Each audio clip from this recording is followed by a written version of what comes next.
Hello बच्चों, आपका स्वागत है हमारे YouTube channel Gopal math mind पर।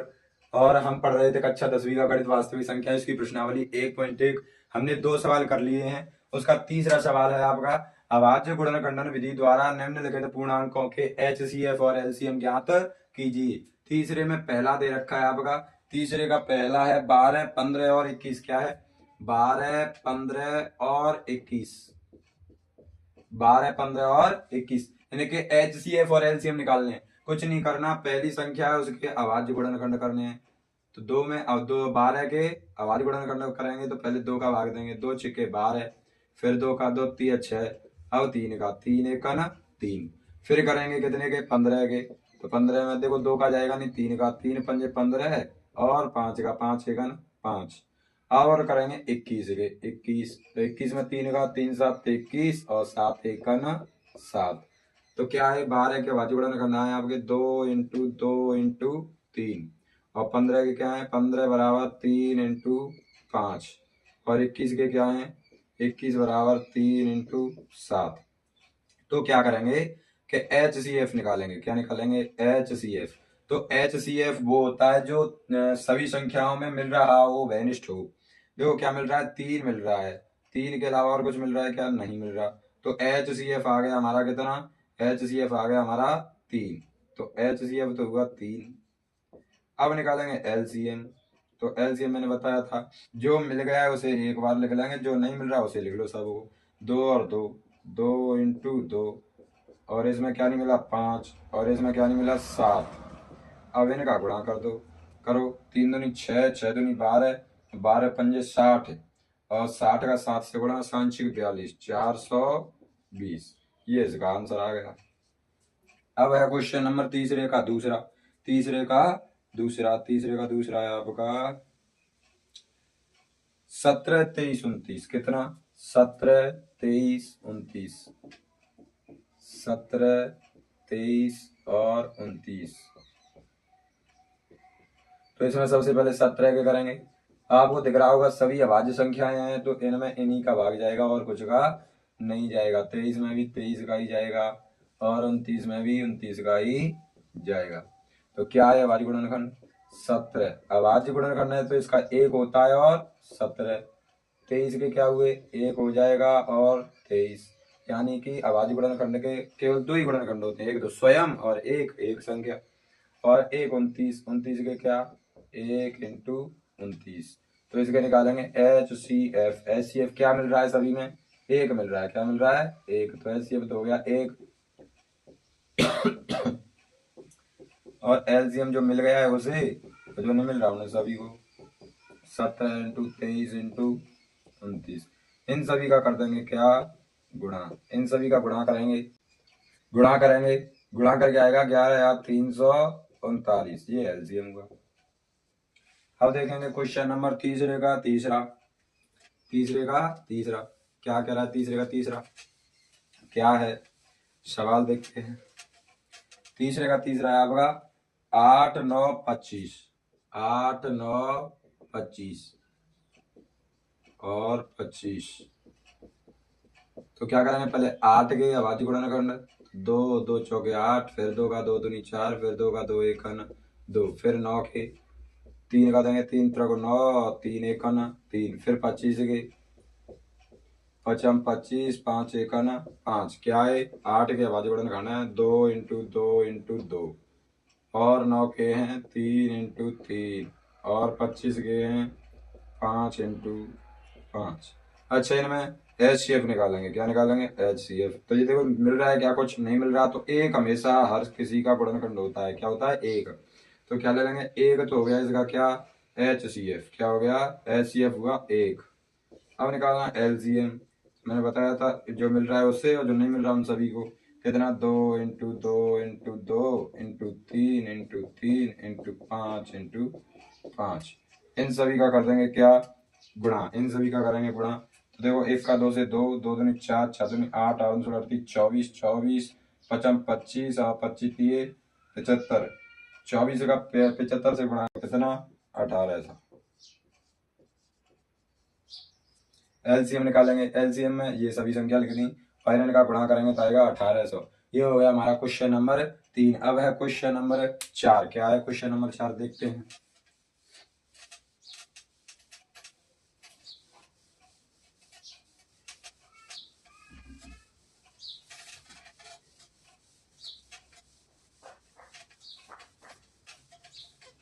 क्वेश्चन नंबर 4 नंबर क्वेश्चन है आपका HCF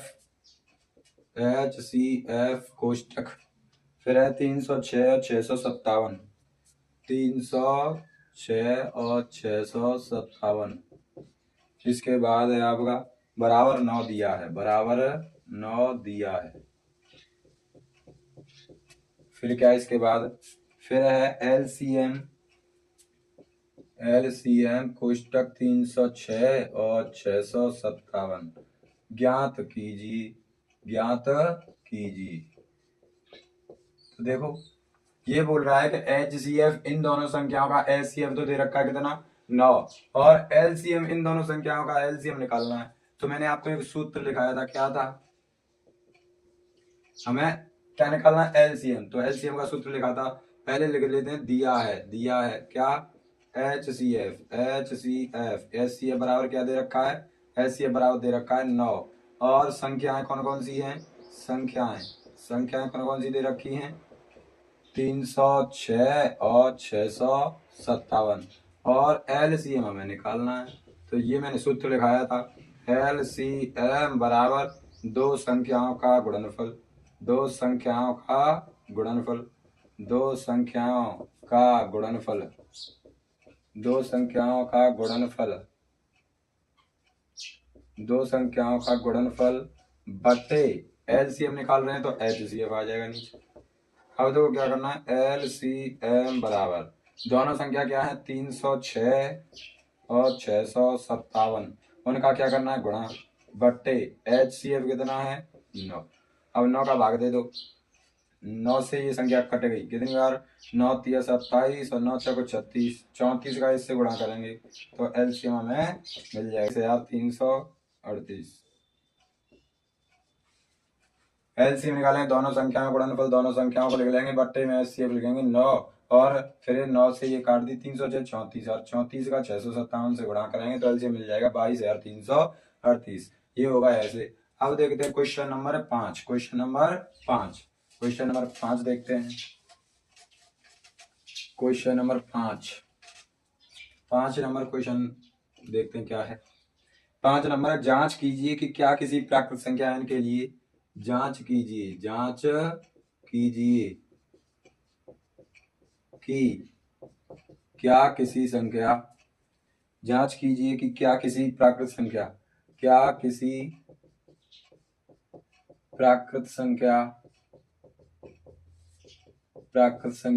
n के लिए संख्या 6 की घात n, संख्या 6 की घात n 0 पर संख्या 6 की घात n अंक 0 पर समाप्त हो सकती है, अंक 0 पर समाप्त हो सकती है, ये जांच करना है, हो सकती है। अब इसका आंसर देखो, क्या करना है हमें, जांच कीजिए क्या किसी प्राकृत संख्या n संख्या 6 की घात n, यानी n का मान कुछ भी हो सकता है 1 से लेकर के अनंत तक, और अंक 0 पर समाप्त हो सकती है, किस पे, अंक 0 पे। तो देखते हैं, चेक करते हैं कैसे। तो देखो 6 की घात n दे रखा है, यानी कि आपको पता है कोई संख्या 0 पर समाप्त होगी तो उसमें 5 का भाग पूरा जाएगा, और उसके 10 का तो किसी भी संख्या होगी उसमें भी जाएगा। तो लिख सकते हैं क्या, 6 की घात n अंक 0 पर समाप्त होगी, अगर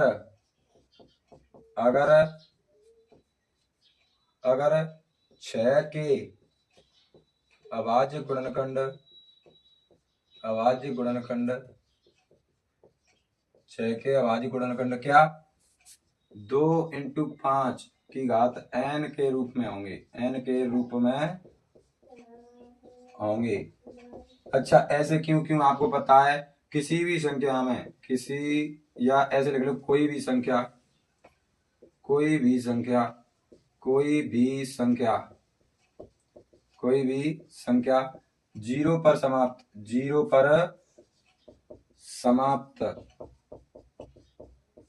होगी तो उसमें, तो उसमें 10 का पूरा पूरा भाग जाएगा। किसका?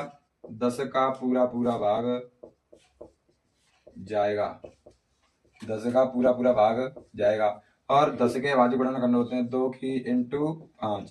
तो इसीलिए अगर 2 इंटू 5 की घात n या 10 की घात n है, इसके रूप में अगर 6 की घात n होगा तो वो 0 पर समाप्त होगी, वरना नहीं होगी। तो 6 के घात n के अभाज्य गुणनखंड करते हैं तो इसके आएंगे 2 इंटू 3 की घात n, 2 इंटू 3 की घात n, 2 इंटू 3 की घात n। तो हमें मालूम हो रहा है कि 2 इंटू 3 की घात 2 इंटू 3 की घात n है, और होना क्या चाहिए 2 इंटू 5 की घात n।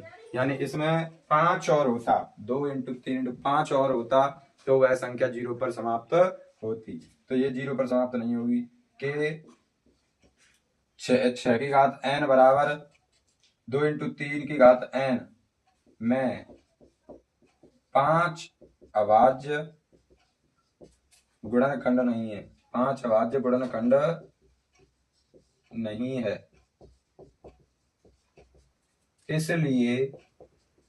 इसलिए यह अंक 0 पर समाप्त नहीं होगी, अंक 0 पर समाप्त नहीं होगी, अंक 0 पर समाप्त नहीं होगी। तो दोबारा से समझते हैं। देखो, जांच कीजिए क्या किसी प्राकृत संख्या n के लिए संख्या 6 की घात n अंक 0 पर समाप्त हो सकती है? आंसर है 6 की घात n अंक 0 पर समाप्त होगी अगर 6 के अभाज्य गुणनखंड 2 इंटू 5 की घात n के रूप में होंगे। तो अब देखते हैं, कोई भी संख्या 0 पर समाप्त होगी तो उसमें 10 का पूरा पूरा भाग जाएगा, और 10 के अभाज्य गुणनखंड होते हैं 2 इंटू 5, और 6 के क्या हो जाएंगे 3 इंटू 2 इंटू 3। तो मैं 5 का अभाज्य गुणनखंड नहीं है, इसमें 5 होना चाहिए। क्या होना चाहिए? 5। 5 अभाज्य गुणनखंड है नहीं, इसलिए अंक 0 पर समाप्त नहीं होगी। इसके बाद देखते हैं क्वेश्चन नंबर 6। कौन सा? Question number 6। इसे साफ कर देता हूं। इसके बाद है क्वेश्चन नंबर 6। क्वेश्चन नंबर 6 देखते हैं। क्वेश्चन नंबर 6,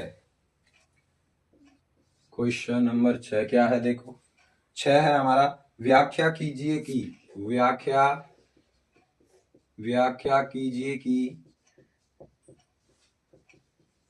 व्याख्या कीजिए कि 7 into 11 into 13, 7 into 11 into 13 plus 13, फिर क्या है?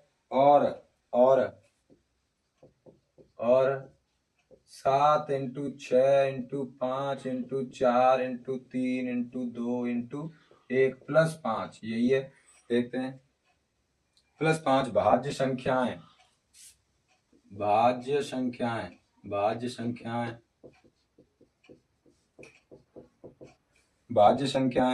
क्यों हैं?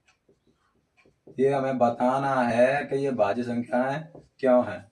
तो इसका आंसर देखते हैं। तो सबसे पहले हम संख्या को लिखेंगे, कितनी है? 7 इंटू 11 इंटू 13 इंटू 13 प्लस 13। तो इसमें आपको दिख रहा होगा एक पद ये हो गया, एक पद ये। देखो दोनों पदों में क्या सेम है? 13 सेम है। क्या है? सेम 13। तो 13 को ले लेंगे बाहर, यानी कि उभयनिष्ठ, और इस पद में से 13 आ गया बाहर, तो क्या बचा? 7 इंटू 11 प्लस 13 का भाग 13 में कितनी बार? एक बार। अब क्या करेंगे? 13 की 13 और इसका इससे गुणा 77 प्लस क्या है? 1। अच्छा, 13 इंटू 77 में 1 जोड़ेंगे तो कितना? 78। 13 इंटू 77 में 1 जोड़ेंगे तो 78। को आपको दिख रहा है कि अभाज्य संख्या होती है वह एक और स्वयं के अलावा अन्य किसी का भाग नहीं जाता, या जिसके 2 से अधिक गुणनखंड नहीं होते। तो इसमें तो हमें मालूम हो रहा है साफ साफ, अभी तो एक गुणनखंड क्या होगा? एक और होगा।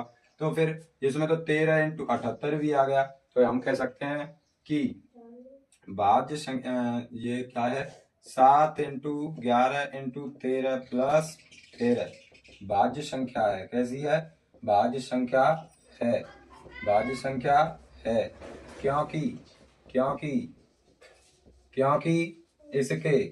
इसके दो से अधिक, दो से अधिक, दो से अधिक अभाज्य गुणनखंड हैं, दो से अधिक गुणनखंड हैं, अभाज्य नहीं, दो से अधिक गुणनखंड हैं, दो से अधिक गुणनखंड हैं। तो हमने पहली संख्या चेक करी, ऐसे ही दूसरी संख्या को भी चेक करेंगे, आप यहाँ तक नोट कर सकते हैं। इसके बाद दूसरी संख्या लिखता हूं मैं, दूसरी संख्या को देखेंगे। दूसरी संख्या है 7 into 6 into 5 into 4 into 3 into 2 into 1 into 5 plus 5, कितना +5। अब देखते हो क्या करते हैं कि ये पूरा एक पद और ये एक पद क्या सेम टू सेम हो रहा है, इसमें 5 है, यहाँ भी 5 है, तो 5 आ जाएगा क्या कॉमन, 5 क्या आ जाएगा कॉमन, 5 कॉमन लेंगे यानी ओवेनिस्ट लेंगे, 5 बाहर लेंगे तो यहाँ बचेगा 7 इंटू 6 इंटू 5 तो आ गया बाहर, फिर क्या बचा 1, फिर क्या बचा 4। अच्छा 5 में 5 का भाग देंगे तो 1 आएगा, 1 लिख देता हूँ, फिर क्या है 4, फिर 3, फिर 2, फिर 1 और प्लस 5 में 5 का भाग देंगे तो कितनी बार, 1 बार। आगे और सॉल्व करते हैं। देखो इन सभी का क्या करना है गुणा, इन सभी का क्या करना है गुणा, तो इन सभी का गुणा आएगा 1008 प्लस क्या है 1, फिर 5 इंटू और 1008 में अगर 1 जोड़ेंगे तो आएगा 1009। तो हम बता सकते हैं कि क्या 7 into 6 into 5 into 4 into 3 into 2 into 1 plus 5 भाज्य संख्या है, क्योंकि इसके 2 से अधिक गुणनखंड हैं। ये हो गया क्वेश्चन नंबर 6। अब देखते हैं क्वेश्चन नंबर 7। कौन सा क्वेश्चन, क्वेश्चन नंबर 7। अब देखते हैं क्वेश्चन नंबर 7। तो क्वेश्चन नंबर 7 क्या कह रहा है, देखो किसी खेल के मैदान के चारों ओर एक वृत्ताकार पथ है, यानी कि कोई खेल का मैदान है और उसके चारों ओर क्या है वृत्ताकार पथ, पथ कहते हैं रास्ता है।